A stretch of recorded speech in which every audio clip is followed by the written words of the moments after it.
What's going on, guys? It has been a while since I've updated on that second AMC 327 that I'm working on. So today I have a small update, but an update nonetheless. Here we have the original two-barrel carb that came on that motor. I soaked this in Evaporust, as you guys saw. I gave it a nice patinaed finish. I'll do a closer-up video so you guys can see. I then cleared it, and now it's time to rebuild it. I do have a high-grade carburetor repair kit. I think I got this on Rock Auto for cheap, so I have a float in the car too that I'll use for this. So yeah, it's already been soaked. It's been cleaned thoroughly. We're just going to rebuild it.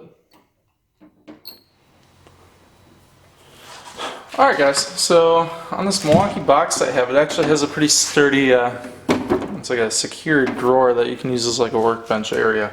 I know you guys are probably thinking, oh, you built a workbench, why don't you use it? Well, it's cold out and I don't want to go to my storage unit. So here we are, high grade kit.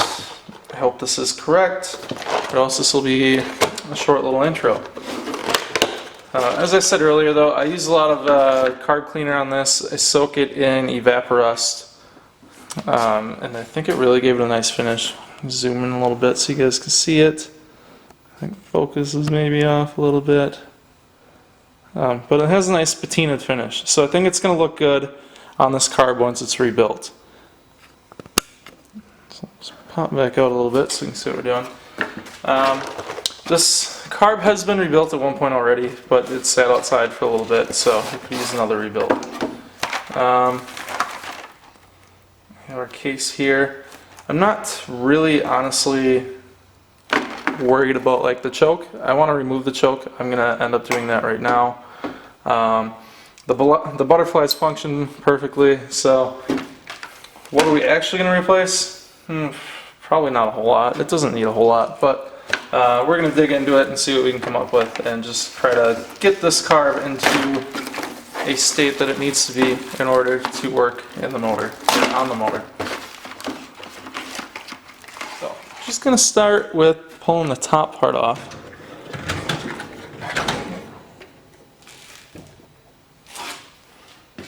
We have what looks like 6 Phillips head screwdriver or screws. I'm going to use my magnetic tray here. Pretty fancy stuff. Just make sure we don't lose any of these screws. This is the original carb on that motor. I want to try and keep this one original.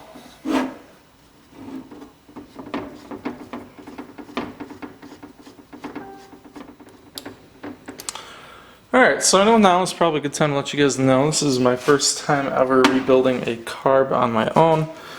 Seems like a simple enough process though, so I'm not too concerned about it. So if you guys see me stumbling on some things, just know that, well, that's why. So I'm going to reach in here and grab a needle nose pliers. I want to grab, there's a little pin here holding on the plate for the choke. I actually don't even run a choke on the Rambler. I just heat it up by hand, or by foot rather. So no, it's not really that it's uncommon, it's just how I prefer to do it. That and some of the chokes can just be a giant pain to get perfect, so I just prefer to do it until it's warm. I only have to be on the gas for like 20 seconds anyways, until it decides it wants to run, so not a bad deal.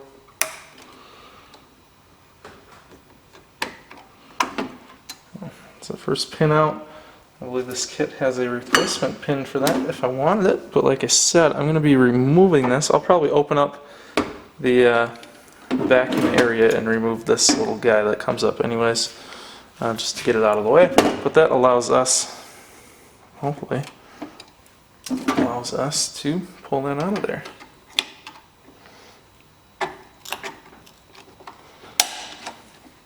There we go. It was caught in there weird. So we're out of there. while we're here, I'm going to take a small flathead and remove the butterfly here and the post going across. So, got that out there. That's what controls your choke or your startup idle and air inlet. People ask if removing these gains horsepower. I gotta imagine it gains you a little bit of something, because you're essentially losing that little bit of blocking airflow, but it's not going to gain you or net you a whole lot. So you know, if you like your choke, is it worth getting rid of it for this? I would say no. But if you don't like your choke and you want to get rid of it, why not? So we got that out. And continue pulling the top half apart. We got all the screws out, so it popped right off for us. One screw that just doesn't want to come out. I thought it was grabbing the gasket. It doesn't appear as if it's doing that. So we'll just leave it there for now. Take a look in there. You got a float right there. This is a copper float. I know the plastic ones like to break. The copper ones are a little better.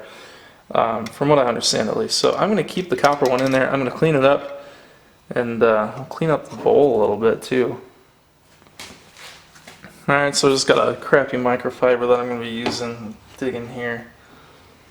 I think that's just it's a combination of like water and condensation off that bowl. So got most of it out. Just going to shake out the rest, vacuum it up later. Have our brake cleaner. Just going to spray it in there, try and break up what's in there, and we should be good. Looking pretty good, not perfect, but looking good. There's some little things in there. So now, every gasket here. I remember that being an oddity when we rebuilt it the first time. There's like so the gasket kind of has to be cut right here to go underneath, because there's a pole and a little post that runs through that entire thing. So just something to be aware of if you're rebuilding this carb or something similar. The gasket will need to be cut right there. Not a big deal. So we'll address that here shortly. I'm not sure why they sent us duplicates. This is the kind of gasket that we put on earlier, so I'm going to continue with that one. Put this one aside.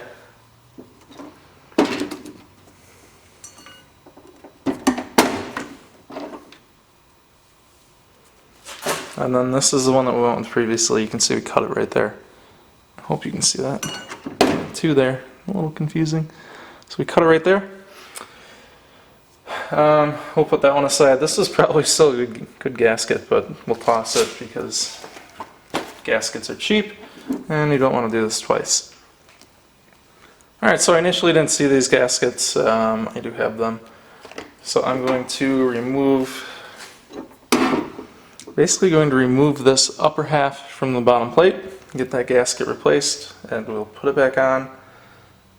Looks like the only thing that may be holding that on, actually, the only thing holding that on is right here. There's a pin there, so we'll have to remove that.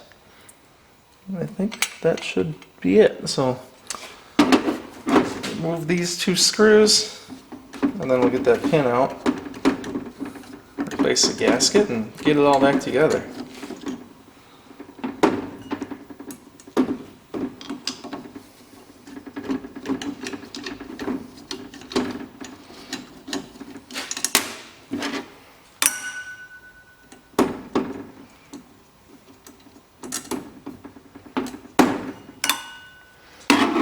Those guys out, needle nose here. Easiest thing to grab onto, but we got it.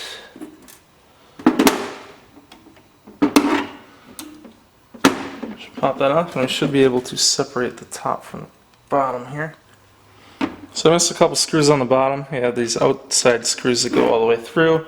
And if I had to guess, I'd say that this middle screw goes all the way through too. So we're just going to start with the outside two. Every carb's a little bit different, so you kind of got to just be willing to hop right in and go with it. So it feels like this little screw is part of the problem as well. 2 barrels are obviously a little bit more easy to get apart than 4 barrels, but yeah, that was it. There we are. Our carb is in a few pieces now. So for the purpose of this is about as far down as I want to get this. Looking at these, what I think I'm going to do is pull the butterflies out, and I'm going to sandblast them just to clean them up. Alright, so with the screws out, these plungers are a little bit different. They go through the center of the shaft, so just have to remove them. Get that guy out. And they're pretty good, so probably a good sign that replacing these is needed. So we're just going to sandblast them quick, clean them up, and then we'll put them back in.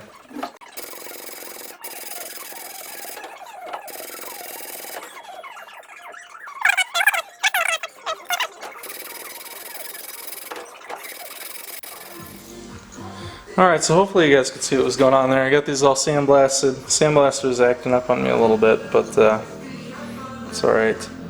I see now that they're clean. What happens is there's 2 little punches. There's one right here. You can't really see on that one. You see on this one. There's a punch here and a punch here, so they only go in and out one way. Just so everyone's aware. I think that's so if these loosen up, they can't go and drop them in the motor. So what I'm going to do, I'm just going to clean them up with a little bit of brake clean that's left on this rag.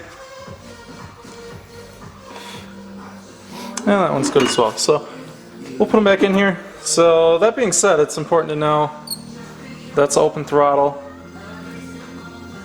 You don't want them to drop in this way, so you'll put them with the little tabs on the top side. So I'll go in just like that. And then as you can see, that's not going down any further. So when you're open throttle, it's good. When you slow down, I mean, who really slows down? But when you then are off throttle, it goes back in. So something's preventing this from closing all the way. So they might be side specific, or well, it just wasn't centered. So there we go. Put the other one in. Also off camera, I just took I had the rag, and I just wiped up the bores here, so got those clean. You know, anything to try not to put anything in the way of the airflow, because we're going for high numbers with this 2 barrel here, and obviously with an AMC 327, this build is power oriented. Not really. Just try to clean it up, and they got the part. Might as well take all the steps to make it clean. So get these together. We're gonna pull the plunger out of this guy next, and then we'll start putting everything back together. Alright, got it together. We'll test it, make sure it opens and closes just fine, and it does. If you force it, like earlier I was getting this caught up on the side, I think it looks like there's some gunk there, so I'll have to clean that out. It just fell out, but I was getting caught up on that, so it wasn't closing all the way. Looks like we're good now. If I'm to just do that easy way, just use a flathead and scratch it off, and follow it up with this guy. If you were to go get it hot tanked, you know, all this stuff would be gone. But this is a little baby 2-barrel carb, and it's really not worth it. So no hot tank on this one. Let's clean it the best we can. This is going to be a 327 2-barrel build. So alrighty. So next step, let's get this plunger out. We'll replace the plunger itself and a couple of little pieces of rubber in there. Alright, so to get this plunger out, we got to take off the bracket here, or at least get it. Yeah, we got to remove it here, so then we can remove that post and pull the plunger up. Slide that back in here. There is a certain way that this goes in. Rotate it. It should drop in. There we are. So make sure, it's hard to see, but in here, you gotta make sure your plunger actually fits back in the hole. So push it in there, it's down, it's good. We'll put this bracket back on. There we are. Functions as expected, pops back up like we want it. So good to go there. So let's put the bottom half back together with the top half. We need our one gasket here. Put that around. Just to note, when you're doing this, you're going to want to use brake cleaner again, or a cleaner of some sorts. Also brake cleaner on this rag. I'm just going to clean the gasket surfaces. They should be pretty clean. I mean, as long as your old gasket is removed, they should be clean. Just give them a little once over. Make sure everything is in the right position. Line everything back up. Bottoms are all snugged, the top's snugged. I got everything getting back together here. I'm going to replace the gasket on the choke. I mean, there's really no point because we're not going to use it, but I want to pull the cover off and get rid of this guy. So we'll pull that cover off before we get too far. So this choke never really worked. Any guesses why? Pretty nasty in there, but that's okay. I really don't want to use it. I don't like using chokes. They're just annoying. So we'll pull this gasket off because we're here. Looks like that's another one that needs to be cut. This one could have been avoided to be, like, didn't have to cut it. Unfortunately, I wasn't thinking ahead enough. We can pull that off. It's not going to matter. It still seals fine. But I cut it anyways, so we'll replace this one. Let's look at where that cut is. Put a cut in about the same spot.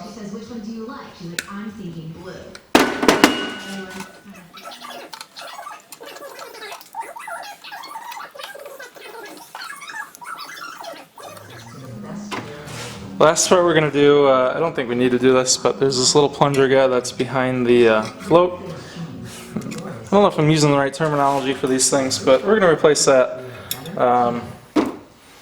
There's just this little camera shut off again, but there's just this little plate here. There's a screw in that. We took the screw out. Here we are. There's a little shaft that goes through it. I'll grab that if we can. There we go.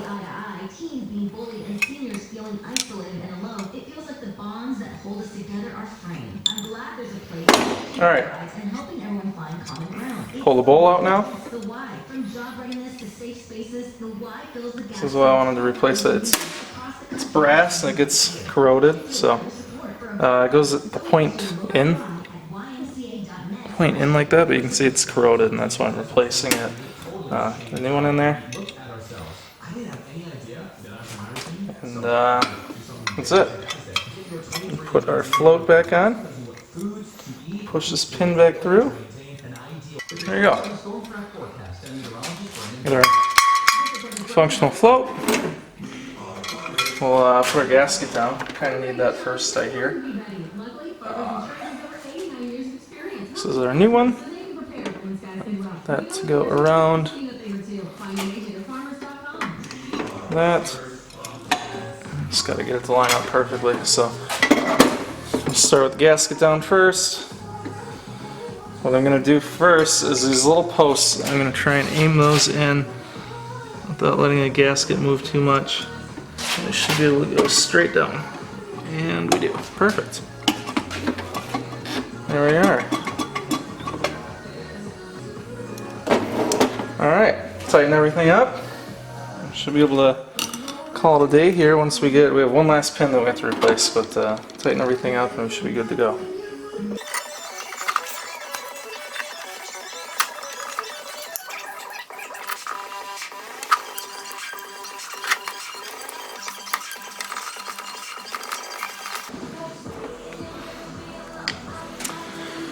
Alright, there we are, we're tight.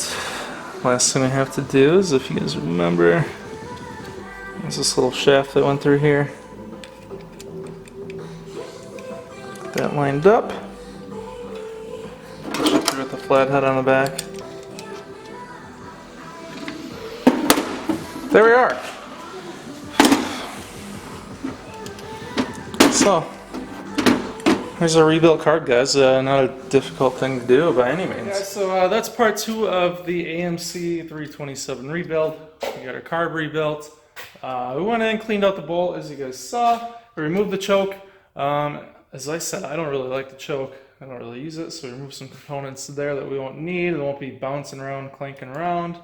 Yeah, we got all the gaskets in there. We got the plungers replaced, all cleaned out. Sandblasted the butterfly flaps, so those are good to go.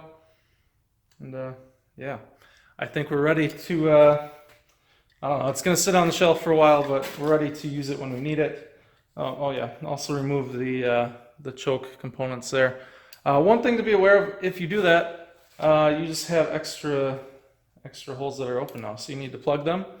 You need to keep an air cleaner on it at all times, so you don't have like I don't know, an animal that crawls in there or something dumb like that. So just be aware of that. If you don't want to deal with it, then probably not the best idea that you do that modification. But I thought I'd do it because I don't use the chokes anyways. So that's that, guys. Second episode of the 327 build. Still working on finding some, I don't know, finding some main bearings and a bunch of stuff like that. So the build's still coming. It's just taking time. Probably not going to get deep into it until spring once I get a house and have a little more room to actually do these things. But still going to be doing things little by little, getting prepped for that and stuff like that. So if you guys want to see more of this AMC 327 build, kind of an oddball build, kind of a different one. It's going to be a 2-barrel build, as I've said before, whereas the one in the Rambler is a 4-barrel. But otherwise, more of an oddball build, something you don't see every day. Be sure to hit that subscribe button, hit the notifications button so you see these videos come up.